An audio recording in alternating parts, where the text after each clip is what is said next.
Sveiki, mėlyjei, mano vardas Loreta ir aš šnekuosi su mirusiomis sielomis, angelais ir esybinėmis gyvenančiomis danguje aukštos vibracijos. Aš vėl buvau pakviesta ir jie nori, kad aš pranešiu kažkokią žinutę jums. Nežinau, kas dar atėjo, bet jaučiu, kad kažkokia stipri esybė, nes jau mano viršugalvis tikrai spaudžia. Aš to paprašysiu jų, kad jie duotų man energiją šiek tiek lėčiau.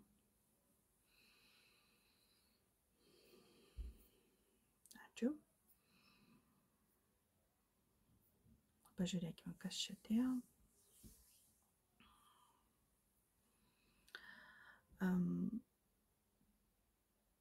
Tai yra vienas iš mano, su kuriais aš bendrauju, ateivių, tai yra skruzdėlės. Jie vadinasi save raudonosiomis skruzdėlėmis. Jie atrodo kaip skruzdėlės, jų veidas atrodo kaip skruzdėlės. Jie turi 2 rankas, 2 kojas. Bet veidas yra tiesiog kaip skruzdėlės veidas, nėra toks išvaizdus. Iš tikrųjų, kai aš pradėjau su jais bendrauti, jie niekada nesirodydavo. Aš pradėjau su jais bendrauti gal prieš 3 metus, apie 3 metus. Jie niekada nesirodydavo, kaip dabar rodosi, jie dabar rodosi tikrai kaip jie atrodo. Gal tiesiog jie pratino mano akis, kad kaip jie atrodytų, kad tiesiog prisitaikytų, kad aš neišsigąsčiau. Nes mes visą laiką kaip žmonės esame sukurti, kad mes turime žiūrėti tik į grožį. Nesvarbu. Tai yra iš tikrųjų nesvarbu. Tai yra Dievo kūrinys ir kad ir koks jis yra, tai yra Dievo kūrinys ir mes turime tiesiog, visi esame gražus.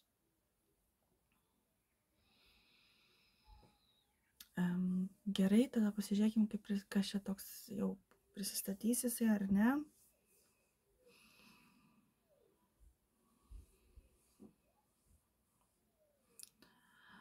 Tai bus, iš tikrųjų, tai bus, jo vardas yra Aršanas, aš su juo šnekuosi pakankamai dažnai. Dabar aš kažkaip jisai pas mane nebuvo atėjęs, tai pasižiūrėkim, ką jis nori. Tiesą sakant, jisai liepia man atmerkti akis, nes jisai sako, aš stovėsiu kaip holograma, tiesiog tau bus lengviau. Gerai, tai gal jis tiesiog man rodys taip tiesiai man tiesiog vaizdai gali tiesiog ateiti į galvą. Nebūtina nusimerkti. Gerai. Labas, Aršanai. Ilgai negirdėtas. Jisai nori pristatyti savus. Jisai sako, kad labai daug Lietuvos žmonių ar toje teritorijoje gimusių žmonių yra atsiųsti sielos yra iš skruzdėlių.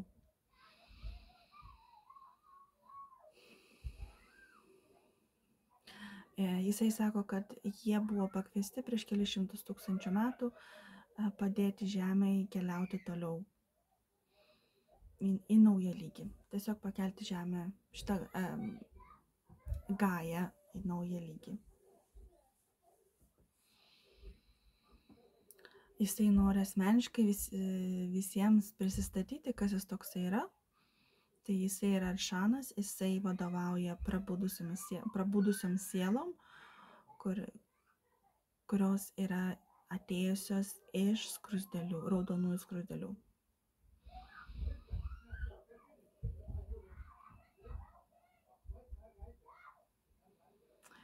Jisai dar nori pasakyti, kad jis yra labai patenkintas, kad tiek daug žmonių prasibunda ir dar daugiau prasibus.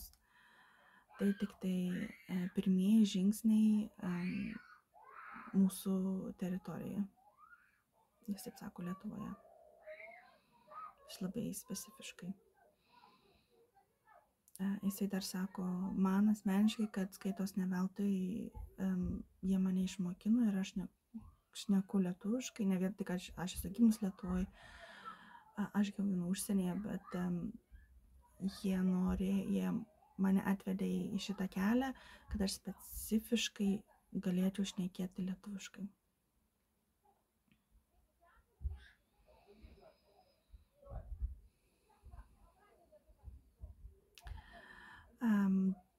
Dar jie nori pasakyti, kad nesvarbu, kokie pokyčiai ateina, jūs visi turite būti savimi ir gyventi taip, kaip jūs norite, elgtis taip, kaip jūs norite, kad su jumis elgtųsi kiti. Tai yra pakankamai sena patarlė, ne taip.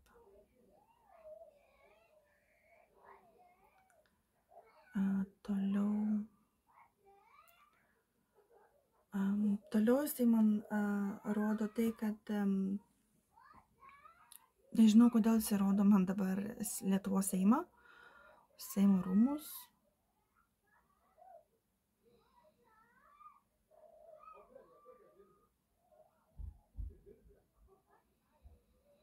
Ką tu nori to pasakyti? Tom nuotraukom man. Jisai sako, kad jūs neturite imti labai į galvą ir tiesiog įsidiegti savo tai, kas ten vyksta. Vienu žodžiu, tai, kas ten vyksta, yra visiškai nereikalinga jums. Ir jeigu tai neasocijuojasi su jūsų keliu, jūs galite tiesiog tai išbraukti.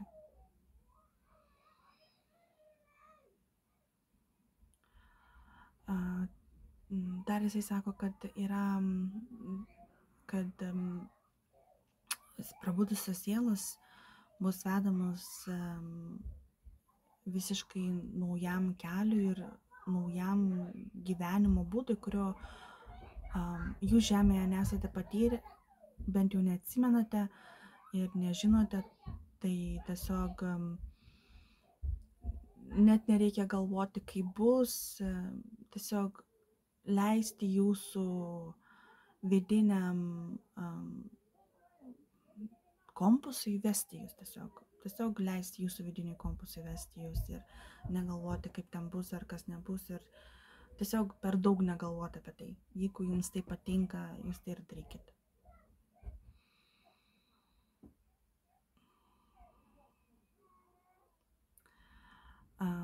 Jisai sako, kad daug prabudusių žmonių gali jausti ar tiesiog matyti figūras, tiesiog šmėkščiančias sielas,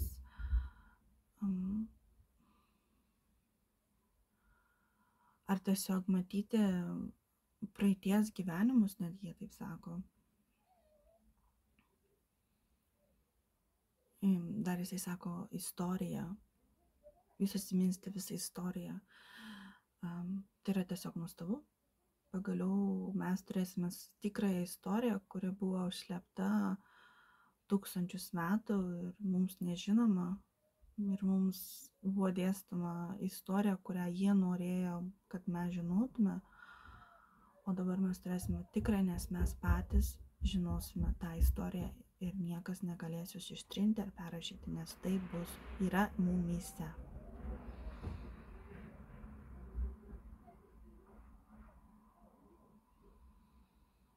Dabar aš girdėjau ką tik už lango didžiulį vėją ir jisai man pasakė, kad didžiuliai vėjai nuneš, ne tai, kad iš tikrųjų bus vėjas Lietuvoje, bet ta prasme, kad vėjas nuneš visą tai, kas nereikalinga, tiesiog kaip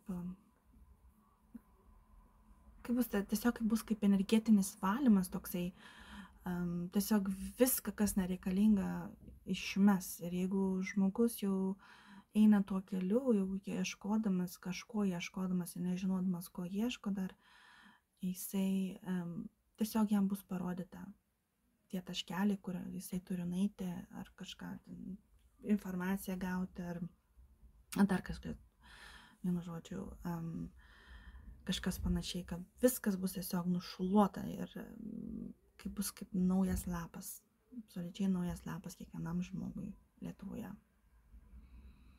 Svarbiausia, kad jūs patys to norėtumėt ir pradėti kažką naujo.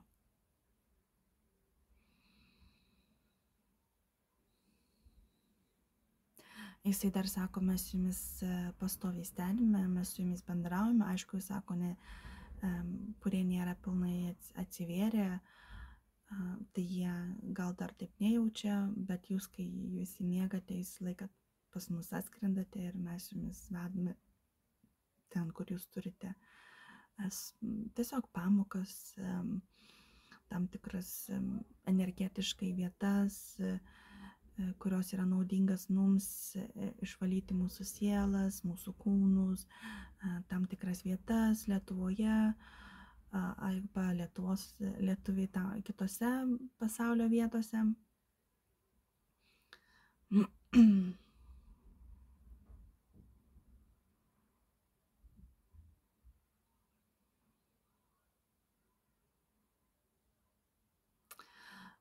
Dar jisai sako, kad jūs esate keliautojai. Aišku, ne visi, kai kurie mėgsta keliauti ir tiesiog yra dideli ieškotojai. Ieškot savyje ir išorėje energetiškai, jisai sako, palaimos.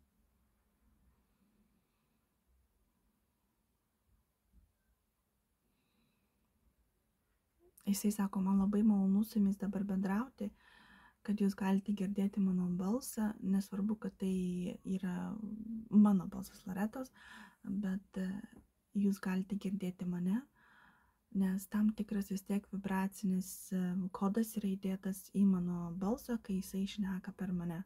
Tai yra visiškai kitokia vibracija eina per mano balsą. Gal jisai mano balsas skamba vienodai, bet tai yra visiškai kita vibracija, kuri jūs, jisai sako, nesąmoningai kitą kartą įgausite į jūsų pasąmonę.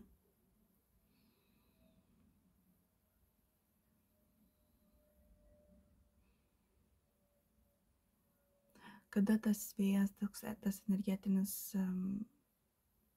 vėjas praeis pro Lietuvą ir kada mes galėsime žmonės pradėti jaustis lengviau ir ta visa sunki negatyvi energija iškeliaus iš Lietuvos.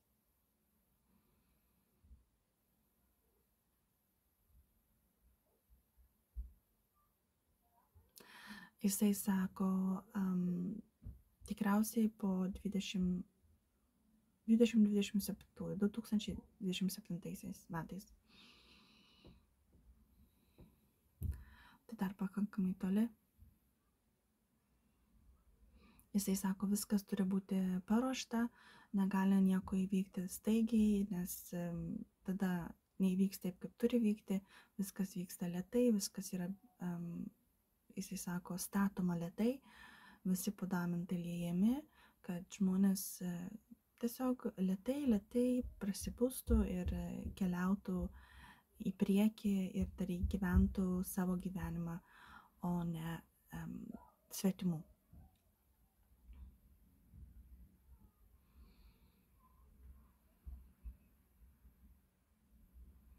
Jisai sako dar, mes norime, kad kiekvieno jūsų širdį šviestų kaip žvakelės, džiaugsmo žvakelės jūsų širdise, kad jūs visi matytumėt save ir savo kelią ir tiesiog būtumėt ir jaustumėtės pilnavertiški, nes jūs tokie ir esat.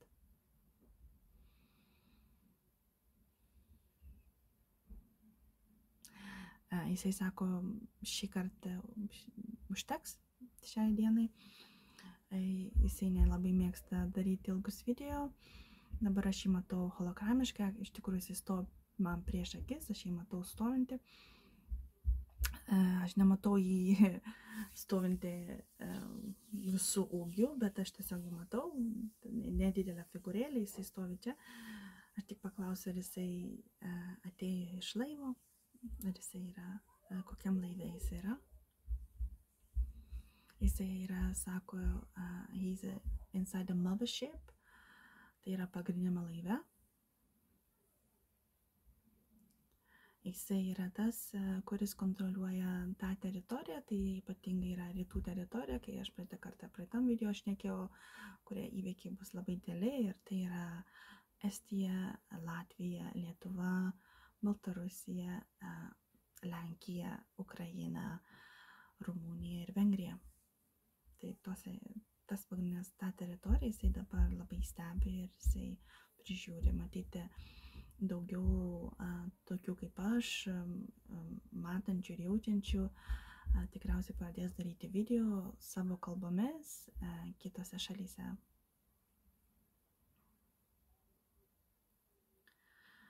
Jisai dar nori paskatinti visus, nes kitos dabar yra sukurta tokia sistema, kad ypatingai yra internetas, kad jūs visi galite skleisti tą žinią, kurią gaunate iš aukščiau tiesiog kitiems savo, jisai sako, bičiuliams ir artimiems ir nepažįstamiems žmonėms, bet jūsų sielai žinomiems.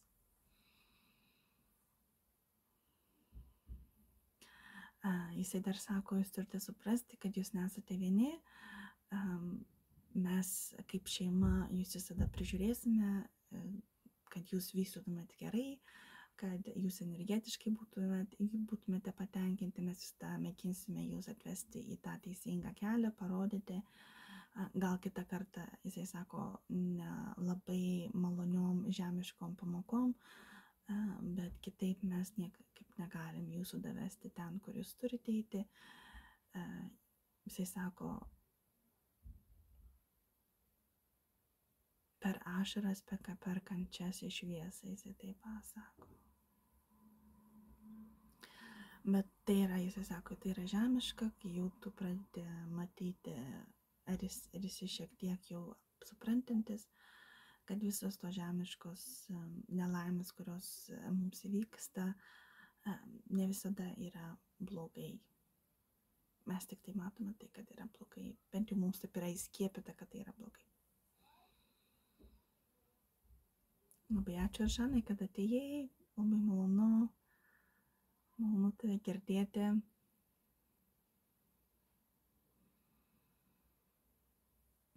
Jisai sako, kad aš bendrauju dar su kita, taip aš bendrauju dar su viena iš mūsų genties palydovė, kuri yra, jos vardas Arsana. Jinai dažnai pasakoja istorijas, mėgsta pasakoti apie kitas planetas ir kitas būtybės, kurios mums net nežinomos, bet jūs tikriausiai žinote apie Pleiadians, Arcturians, Lyrians, tai jau pagrindiniai. Aš, pavyzdžiui, kai aš ieškojau ir sakiau ir mano grupėje, kai aš mokinausi, kad aš šnekuosi su raudonosiom skruzdėlėm, tai jie patvirtino taip, kad yra tokio būtybių, bet aš niekur neradau tos informacijos, nei YouTube, nei internete, ieškodama per tuos senesnius duomenis, kur ar iš tikrųjų jie egzistuoja. Ir gal visai neseniai, man regis, čia gal prieš 6 mėnesius, aš radau dar video internete, kur buvo ar 6 trumpi video padaryti su būtent skruzdėlių atstovų. Tai aš supratau, kad tai ne vien mano iliuzija, kad aš šnekuosiu su jais. Tai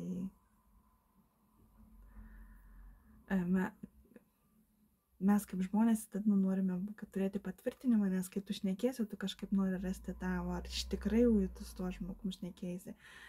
Bet dar papasakosiu vieną įvykį. Mano mama buvo parvažiavusi namo į Lietuvą ir jinai šnekėjosi su vienu kaip kaimynu ir jie pakankamai irgi atsivėrė, irgi bendrauja ir jisai bendrauja su tuo pačiu, kaip ir aš, ateivių, tuo pačiu vardu. Jam jisai šiek tiek pristatė kitaip ir paskui Ir paskui jis atėjo pas mane, jis kitų vardų, bet kai mano mama šnekėjo su tuo kaimynu, jisai sako, jis dar pristato ir taip, vienu žodžiu. Dabar tiksliai neatsimenu jo vardą, nes jis pas mane nebeateina, nes dabar aš esu pakelta kitam ir dabar pas mane ateina Aršanas.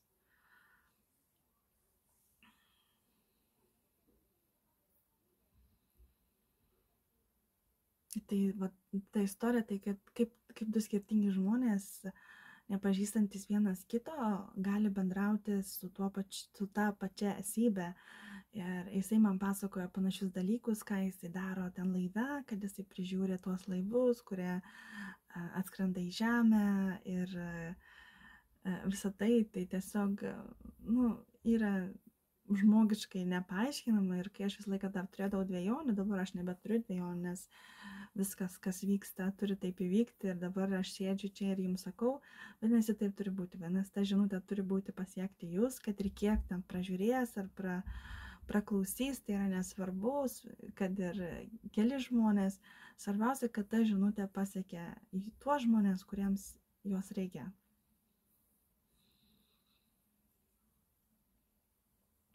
Gerai, man regis šį kartą tiek. Jisai išėjo 20 minučių. Dar kažką? Ne, jis jau išėjo, viskas. Nuo manęs geriausias linkėjimas visiems sveikatos, kantrybės, laimės, džiaugsmo. Svarbiausia nebijoti, tikrai svarbiausia nebijokite, nes baimė tai yra iliuzija, kurią mums įskiepijo nuo pat mažens, mūsų tėvai, nežinodami, mūsų seneliai, mokykloje, mūsų draugai, mes patys. Tiesiog tikrai nebijokite, jeigu norite kažko ir tai yra naudinga jums ir jūs nedarote nieko blogo kitai esybei, kitoms būtybėms, jūs tai ir darykite. Iš visos širdies linkiu jums daugybę meilės. Ate.